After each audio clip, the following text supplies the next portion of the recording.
ভাজিটি রান্না হয়ে গিয়েছে। যদি ভিডিওটি ভালো লেগে থাকে তাহলে অবশ্যই লাইক করবেন, কমেন্ট করবেন আর সাবস্ক্রাইব করবেন, পাশে বেল আইকনটি ক্লিক করে দিবেন। সবাই ভালো থাকবেন, সুস্থ থাকবেন। Tata, bye bye, see you. তো গাইস, আমি মিলাডি ক্রস প্রোমা, আমার ব্লগ পেজের নাম প্রোমা ডেইলি ব্লগ। তো আমি আবারও চলে আসলাম নতুন একটা রান্নার রেসিপি নিয়ে। তো আজকে হচ্ছে গিয়ে আমি পটলের ভাজি রান্না করব। তার জন্য এখানে আমি পটল হচ্ছে গিয়ে কেটে নিয়েছি, আলু কেটে নিয়েছি, আর এখানে নিয়ে নিয়েছি লবণ, নিয়ে নিয়েছি মরিচের বাটা, আর নিয়ে নিয়েছি পেঁয়াজ। আর এখানে আমি পরিমাণ মতো তেল দিয়েছি। তেলটা অলরেডি গরম হয়ে গিয়েছে, এখন এর মধ্যে আমি পেঁয়াজটা ঢেলে দিচ্ছি।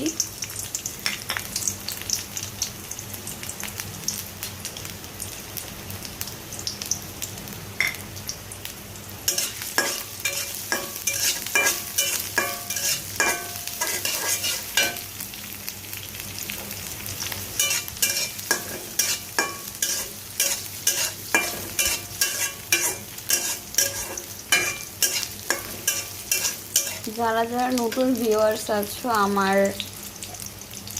ব্লগ পেজ, তারপর হচ্ছে গিয়ে আমার ফেসবুক পেজ, আমার ইউটিউব পেজ এখন পর্যন্ত যারা দেখোনি, আমার টিকটক আইডি এখন পর্যন্ত যারা দেখোনি, তারা অবশ্যই সবাইকে আমি রিকোয়েস্ট করতেছি তোমরা অবশ্যই হচ্ছে গিয়ে আমার ফেসবুক পেজ, আমার ইউটিউব পেজ একটু খেয়াল করে আসবে, রান্নাগুলো একটু দেখবে। অবশ্যই তোমাদের কাছে আশা করি ভালো লাগবে আর তোমাদের অবশ্যই উপকারে আসবে।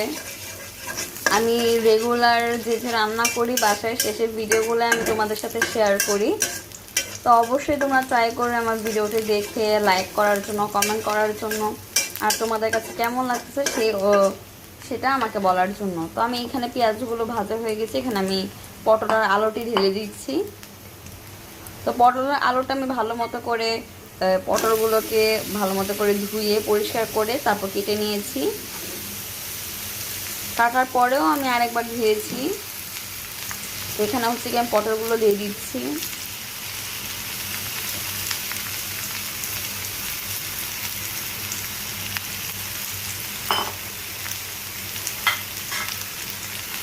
তার মধ্যে আমি দিয়ে দিচ্ছি হচ্ছে গিয়ে মরিচ বাটা। মরিচ বাটা তোমরা তোমাদের পরিমাণ মতো দিবে।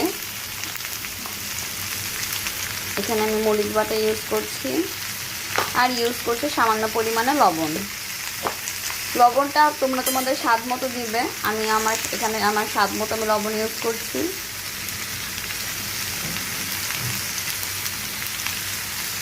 প্রায় হাফ চামচের মতো এখানে আমি লবণ ইউজ করেছি। এখানে ভালো মতো করে এটাকে মিক্স করে নিচ্ছি। ভালো করে আমি নেড়ে নিয়েছি। এখন আমি ঢাকনা দিয়ে ঢেকে দিয়েছি 10 মিনিটের জন্য। আর চুলার আঁচ পরিমাণে একদম ডিপ ডিপ আঁচ করে দিতে হবে। দেখা হচ্ছে ভাজি রান্না হওয়ার পর। পটল ভাজিতে আমি সামান্য পরিমাণে আজকে একটু হলুদ ইউজ করছি।